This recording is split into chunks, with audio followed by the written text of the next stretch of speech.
let's consider playing out some Gwent now. Or even before we do that, So long.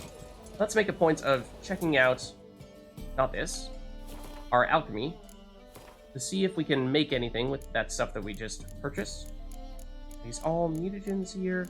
Yeah. Alcohol, not terribly concerned about that. Nothing new on the bombs front. Decoctions, I think also we've had one for forever. So that's not new. Oil's nothing new there. So we may have struck out here. Looks like it. Wes? Oh, I'm pretty sure this is, yeah, the short lure that we used for a previous, well, finding the short. Not sure if we can use this in the future to get more shorts to show up if we really want that to happen. Maybe. We're looking to do some big game hunting, get some experience out of it. It was a cool fight. Not sure if it works. Do we have any reason for holding on to fiend dung aside from this? I don't know. Seems like it's pretty valuable stuff, so maybe we stockpile it. At least for now. Welcome. Welcome. In which case, this time, let's actually play you at Gwent. You Gwent aficionado, you. So, yeah, the normal betting amount. A No game problem. of Gwent. How about it? Okay. And yes, we have now made some upgrades to our Northern Realms deck, so let's see how this plays out this time around. We do go first. Decoy, range nerf, 1 Commander's Horn. That's, I mean, assuming we don't have more, probably a good number to have. 1 Spy. Good. Medic. Do we have a decoy? We do, yeah, so Medic plus decoy. Could use that combo. We could steal one of our opponent's spies, perhaps. I think our opponent is Nilfgaard, based on the picture I'm seeing in the top left corner that we're sort of having blocked, but I think that probably means it's fairly likely that we'll see some spies, so likely we'll be able to steal them. Other than that, a little bit happened in the siege row, a little bit happening in the melee row and the range row. Might actually want to make a point of targeting one row a little more deliberately, in which case, what would we dump? We only have 1 of these guys here. I think we probably reroll this then. Siege Expert. If we have lots of siege units, he is decent, but we only have 2 more that you will boost, meaning that you actually functionally have 3 strength, which gets doubled with our leader ability to 6, which is, well, seeing as we do have another Commander's Horn that we can use in whatever row we want, probably still not worthwhile. What did we get when we swapped out? We got Philippa. So that's fitting. Okay, so we do go first. How do we want to lead this one off? I think I kind of like leading off with spies. I feel like that's an interesting way to go because it gives us more cards early. That way we can continue to, or we can strategize based on those new cards as soon as possible and not have that be an uncertainty. And it also sometimes leads to our opponents instantly passing. What did we draw? We drew Zoltan and Clear Skies. Our opponent played a spy of their own. So on this occasion, we could swipe their spy, which is very tempting, or we could save that decoy for our medic. So our medic brings back one of our own cards. So by using a decoy on our medic, we can take back one of you. In fact, tell you what, we can use the medic to bring back the spy, which is pretty tempting. That feels like that might sort of be the best of both worlds here. So, interesting first turn for both players, in which we basically did exactly the same thing to each other. And I think what we do here is we basically play to win for everything except for the siege row. Again, we'll save our siege row stuff. And we'll definitely go melee, because we do have a melee spy that our opponent so kindly donated to us. They're willing to pass here. That's alright with me. Does mean they have a 1-card advantage for now. However, of course, when we pass here, we will find that... Oh, we probably should have played Zoltan. Slightly weaker melee card, but not a huge deal. When we draw another card after winning a round because we're Northern Realms, we will be even Steven, so no problems with that stuff. And we still have the ability to use our medic and bring back the spy, use the spy to steal some, or take some cards. So Do we do that immediately? Do we bide some time, and if so, how do we intend to do that? Oh, we drew one of these guys as well, which is not super helpful, unless we get another one as well, which is theoretically possible when we play that spy. So we probably wait on you, but I think let's play it safe to start and play a super simple card in Zoltan and see what our opponent does to respond to this. Play a very strong card. So that's alright with me. That suggests that we might want to make a point of losing this round and just saying that, sure, you want to play all your good cards now while we play all of our worst cards, then that just makes us more prepared to surpass you in round 3. In which case, do we do anything here, or do we pass immediately? Again, this guy would be our weakest card unless we happen to be able to draw another one, which is speculative, for sure. So I am kind of tempted to dump him. I think we do. And we hope our opponent overreacts, plays a really good card here, and they kind of did. It's a 1 strength card, yes, but it is, a medic, and with that medic, they play a spy, and that is, well, exactly what we were planning on doing. However, we can, of course, proceed to steal said spy, because we were thinking of using this decoy on our medic, but now we may not need to do that?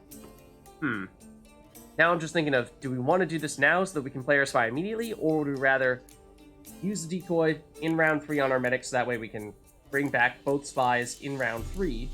I think we want to do it now, because we are expecting to lose this round. So throwing in a spy is no big deal here. They're using their leader ability, which remind me what it does. Is that the one that allows them to see 3 cards in our hand? Yeah, I still have no idea how that works with the CPU.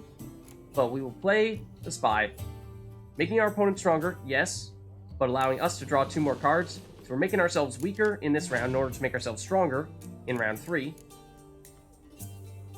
And if you want to double your siege row now, then that is just perfectly alright with me, because that means that, well, you're using some good cards here and you're not going to be able to use them in round 3. We could, of course, proceed to delete the card that you just boosted, which is tempting, in a way, because that means that suddenly you would need to play more cards to catch up with us, even if we still intend to lose this round. However, this is very useful to have in round 3 as well. So, I think we probably still do want to hold on to it. I think we do. However, I'm also thinking of, we have this ranged nerf card right now. We have no cards in the range row. Our opponent has 1. It has 1 strength, so it's not actually going to do anything to them. However, it is another way to bide time for 1 more turn, because it's not going to help us at all. Well, I was about to say it's not going to help us in round 3. That's not really true, though, because we have Philippa, who is in the range row, yes, but she's a hero, and so she will not be affected by it. Death Mold will, though.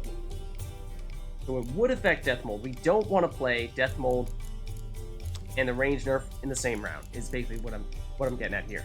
So do we play Death Mold now, or do we play the range nerf now? I think we actually go with Death Mold. It's like I was saying, we can play Philippa and the range nerf in the same round. If you play the melee nerf, that's fine. It does hurt us more than it hurts you, but don't really care in this round. I suppose it wouldn't have made a big difference in round 3 anyway, because we don't have any more close combat units that we were going to play.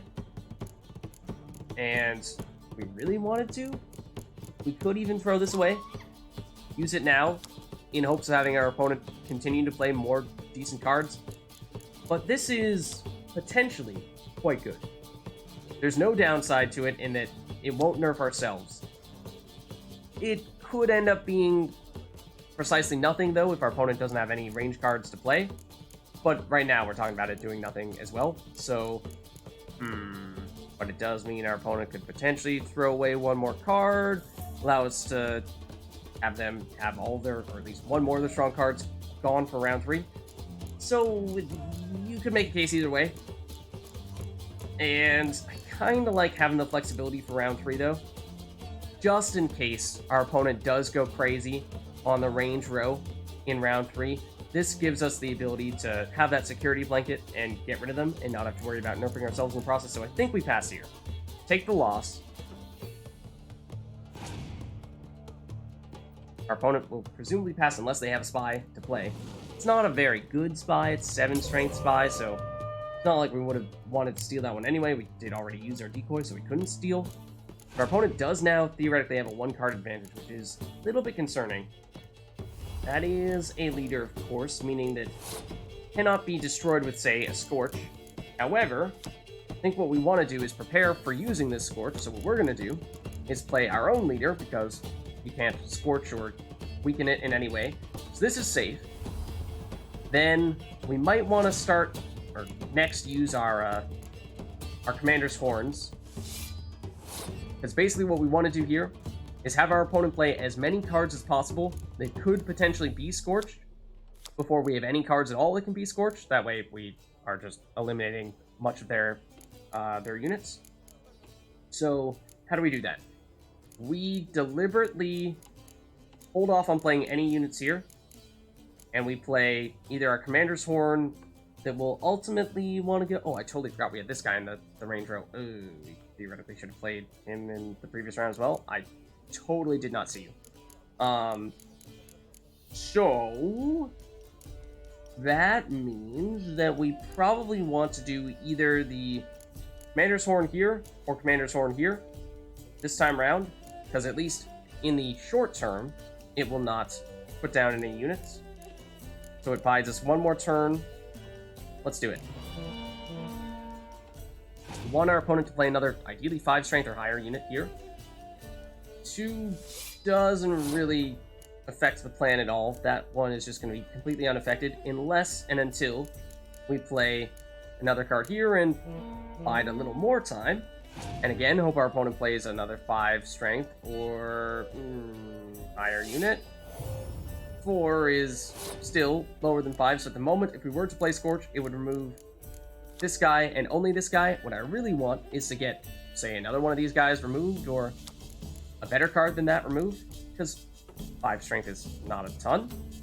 So, tell you what, we do have both the Impenetrable Fog and the Clear Skies. But I think what we do here is we play the Impenetrable Fog, which will nerf the range row, which, as we previously established, will in fact affect us, because I forgot to play this guy in the previous round. But, since we have a Clear Skies, we can just remove it on our last turn. So I think we do this, and it even means that we can play this guy next turn. He will be 1 strength, therefore will not be Scorched.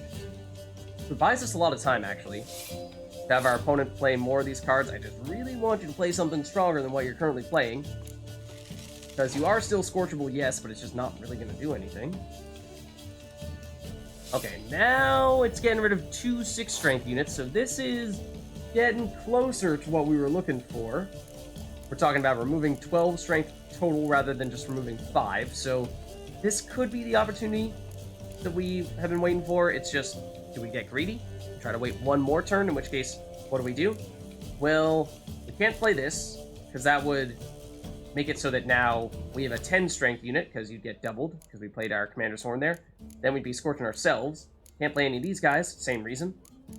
Would play Clear Skies, in which case we'd be removing this, the nerf on the range row. I think we probably want to wait to play this a little bit, though, because if our opponent does have a siege nerf, then we are in serious trouble if we don't have this anymore.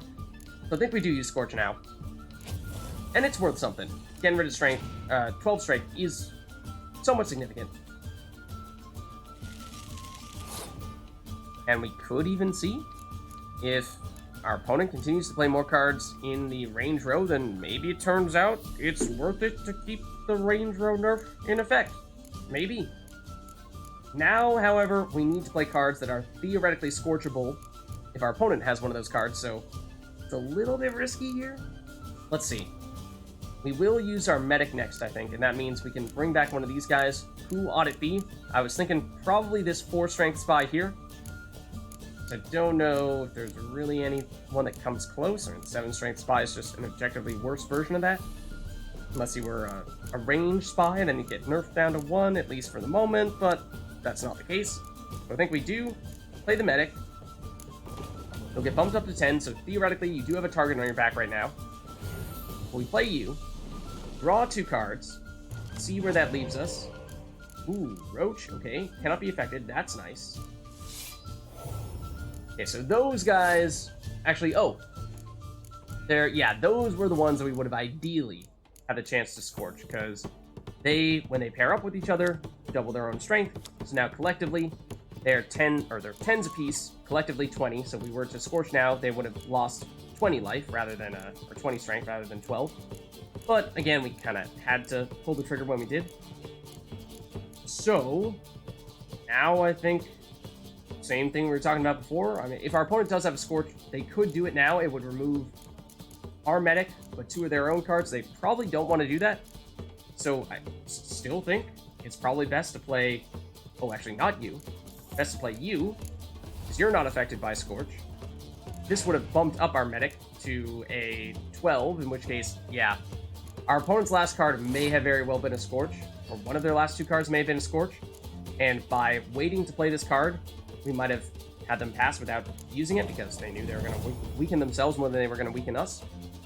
So the timing was key there, and it does mean that we can say, throw these guys down as well, and this should be the difference maker here. And that it is. So we could play Clear Skies. It would help us a little bit more than it helps our opponent, because this guy is getting doubled. So when he's nerfed down to a 1 and then doubled to a 2, doesn't really do much for us. This unit does, well, actually, and it's also just a starting 4 strength unit, whereas this is a starting 5 strength unit. So if we were to play this card, you'd get bumped up from a 2 to a 10, we'd gain 8. You'd get bumped up from a 1 to a 4, you'd gain 3. So we definitely would benefit from playing this. Not that it's necessary at this stage, but it helps, so sure. And there you have it. Alright, now what will you give us? Our previous opponent gave us a very nice card, Gargoyle.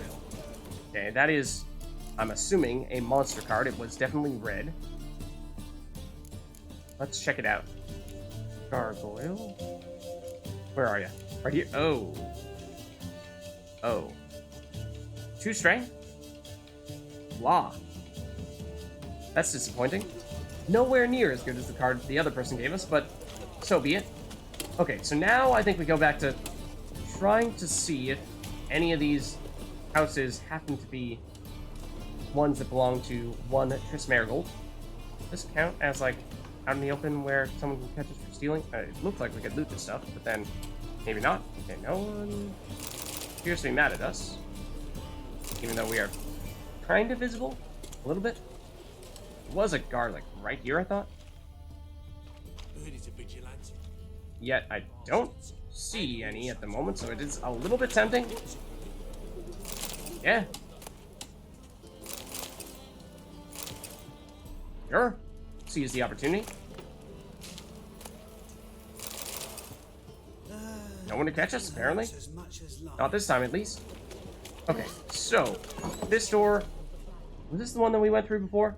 One of these was locked in the past. Like you're here, yes, but also so is your broken rake that we very much would like to take. Also, apparently you are falling asleep while standing up, which is strange. And it would be odd as well if Triss were living here. We might have been here before and we just opted not to take the broken rake. That's theoretically possible. Because I know we did go into one of these buildings here. Oh, hold on. Who you calling freak? I'll steal all your water, thank you very much.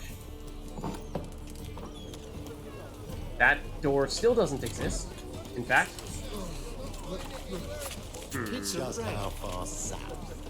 So.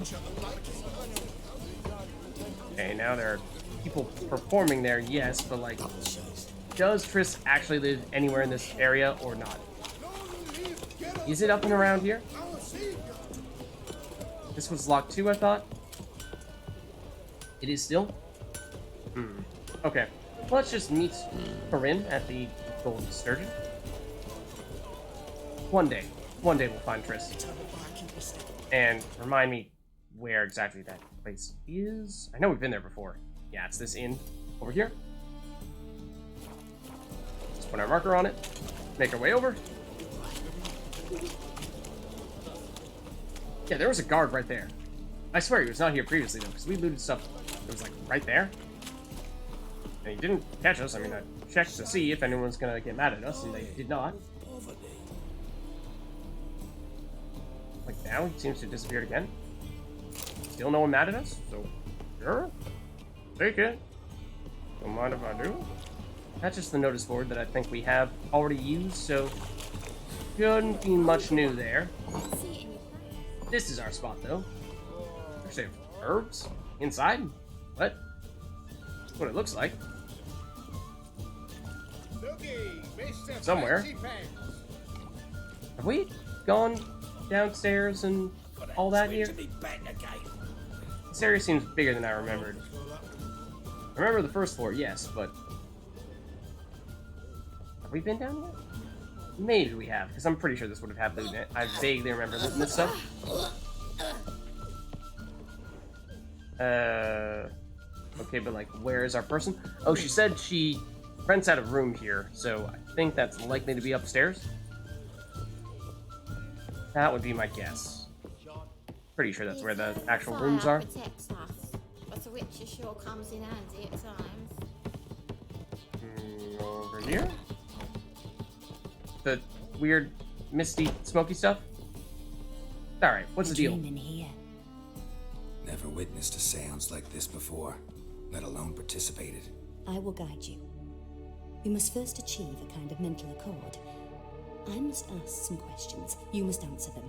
It's important you're truthful. Answer from your heart. So what happens when we lie? Your gift. Tell me how it works. It's hard to describe. To start with, I must gain an understanding of the bond between the person and the object I'm to dream about. I ask questions, try to flesh out feelings, emotions. Truth is essential in this. And though most who come to me acknowledge that, many refuse to speak openly of certain matters. Apart from which, they remain unaware of others, further obscuring things. What do you see in your dreams? Yeah, it sounds like basically means that It's my we won't get client as much that sees. information if we don't My tell the truth. gift lies in summoning the right dreams. At times, nightmares or strong desires impose themselves on true events. It takes skill to separate seed from chaff. Okay. Give it a shot. I mean, you're definitely going to ask us questions that we do not want to answer. But Let's begin. To give start it with, a go, at least. tell me a memory you have of this woman. Yeah, What like, for? is that really necessary? Do as I ask, please. I need the strongest, most complete memory you have of... Siri. Oh, The okay, woman's now name that is Siri. important. I'll give you that.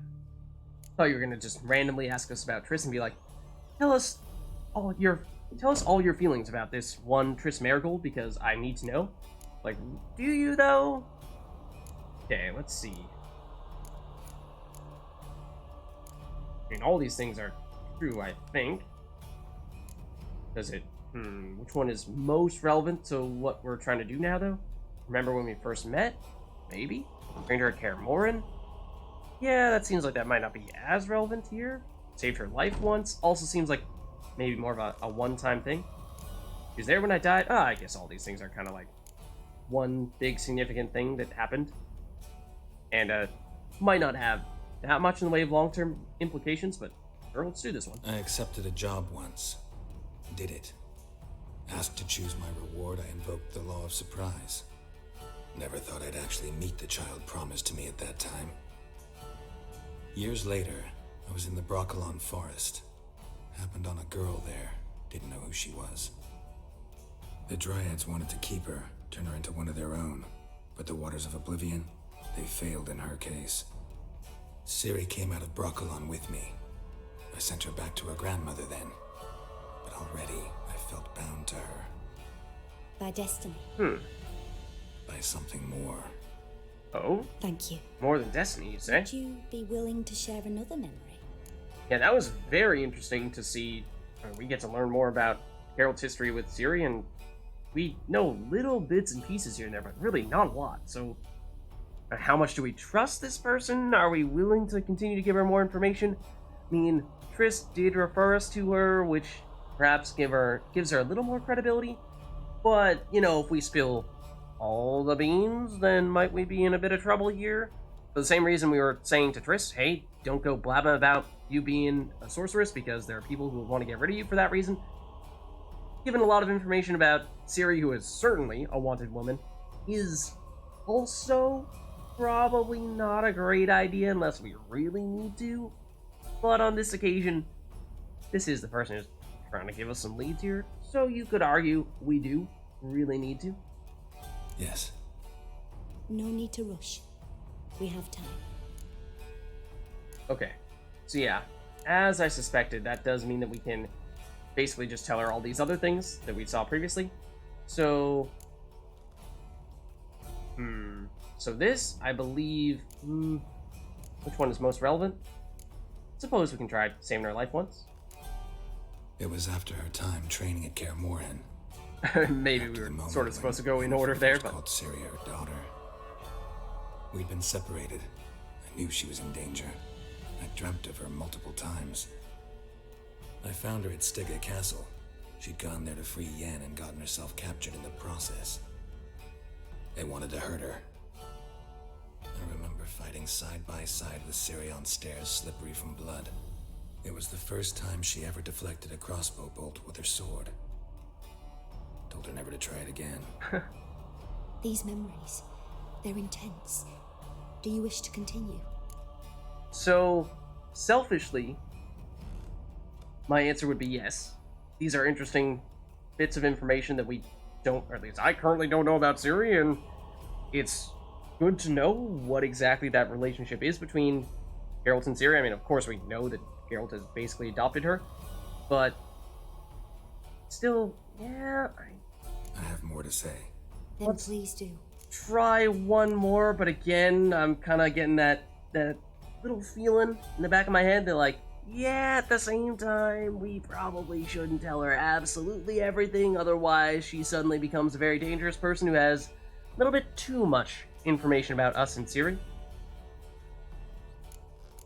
Maybe we go rewind the clock a little bit and talk about how, yeah, we met her first, then we trained her at Kaer Morhen, and then we saved her life. Ciri Keep her was guessing. orphaned Do things during out of the order. Second War with Nilfgaard. I had no idea what to do with a young girl, so I did what I would have done with a boy and took her to Kaer Morhen. Figured some physical training, sword work, development of her stamina couldn't hurt. I remember her standing on a crumbling wall. A stone came loose, she lost her footing, caught her at the last possible instant. Strongest memory, though, is of her coming out of her room one day, wearing a dress and claiming she was indisposed. Knew then that Ciri was maturing. It was unavoidable. I was lost in the face of that. I see. Do you wish to tell me anything more? Okay, so in theory, there's one more thing we could tell, and if we do, then we are truly telling her everything, which I don't feel great about, but at the same time, I am interested. So Yes, I think so. we In could that case, I'm listening.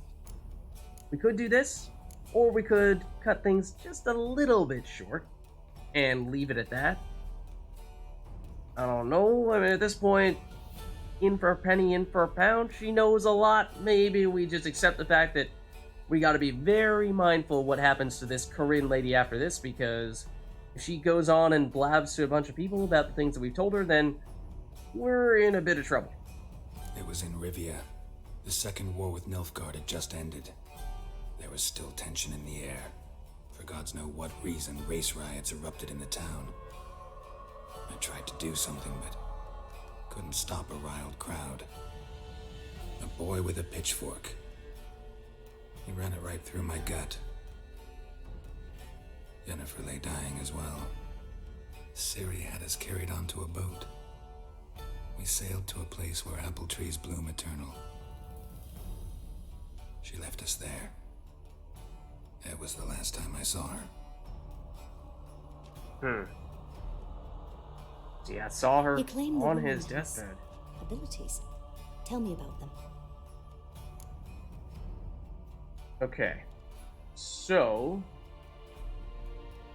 again, we told a lot in that previous round, for the most part, that was just our personal history with her, which may not have been as dangerous in the wrong hands.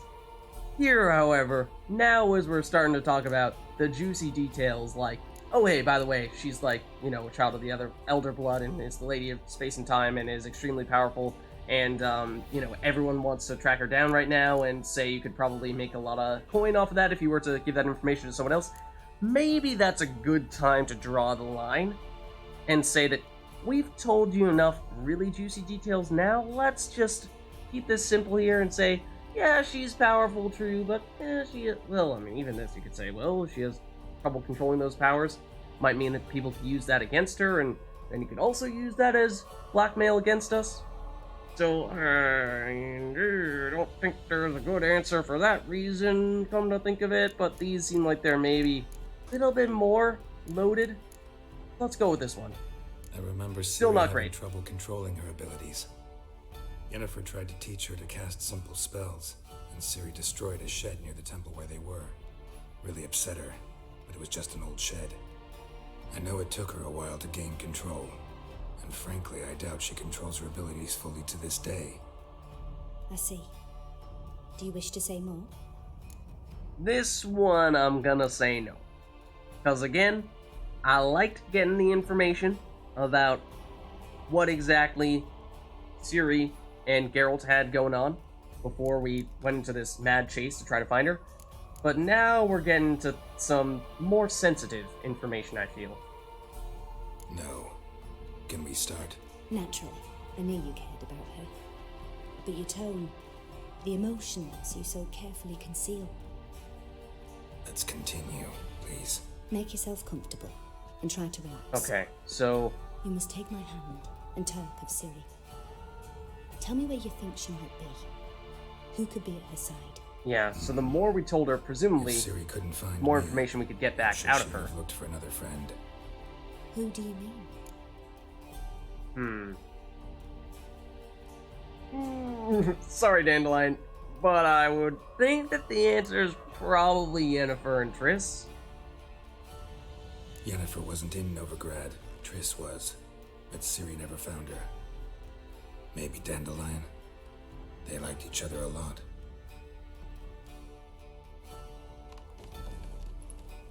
Okay.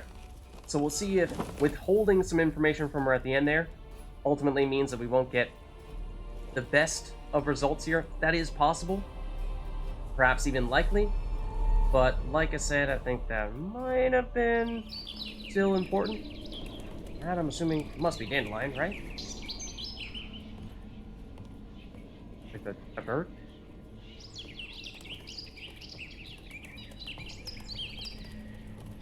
Oh, is it a swallow, which is Ciri's symbol?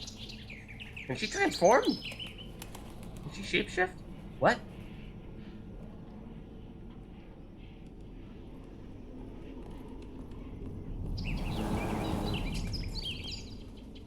Just leading him?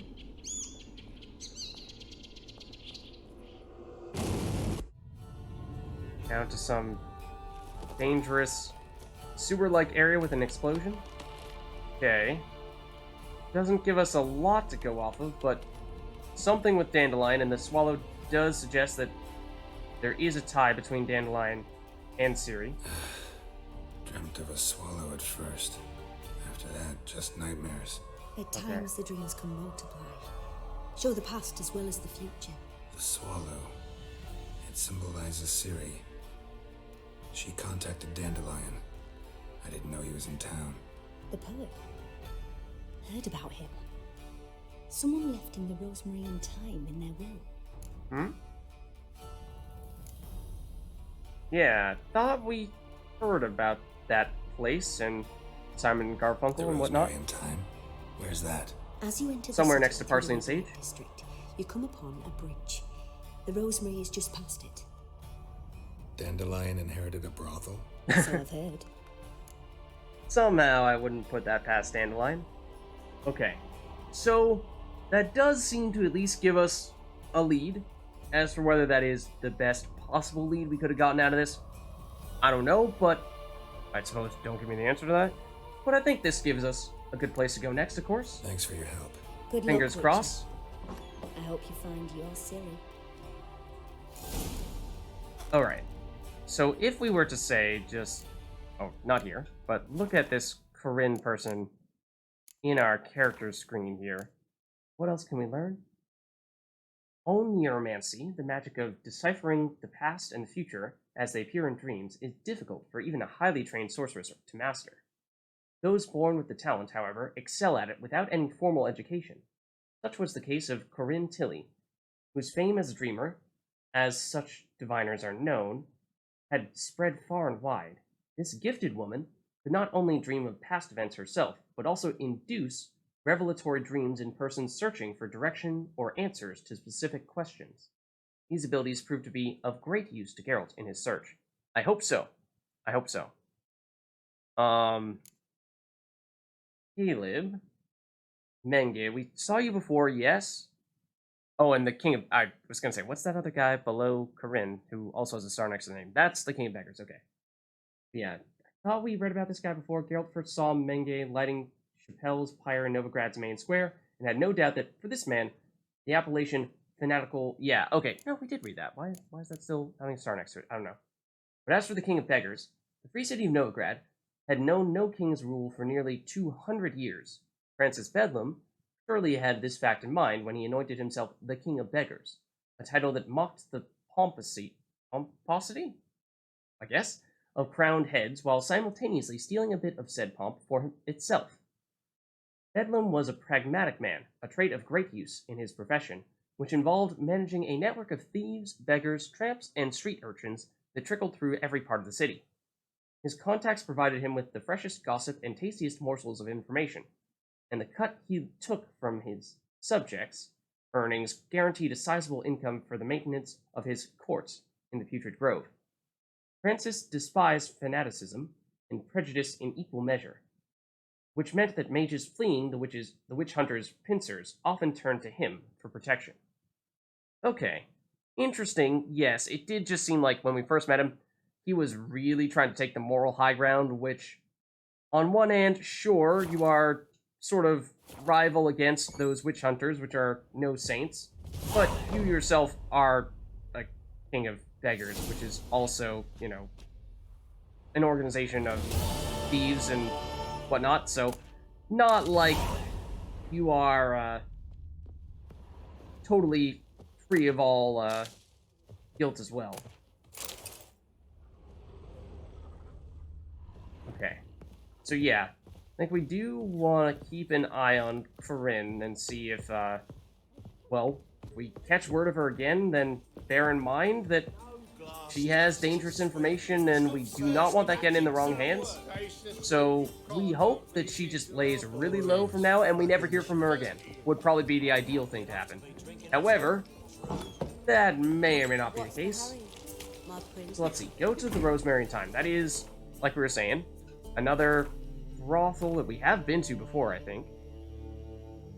Geralt had learned from the dreamer Corinne Tilly that Ciri contacted me while in Novigrad. The reason why that says me is because, in case this wasn't apparent before, Dandelion is the person writing all these entries for the quest logs and even the character descriptions and whatnot. So that was the case in Witcher 2 as well. So here's the confirmation. So contacted me, meaning Dandelion, while in Novigrad.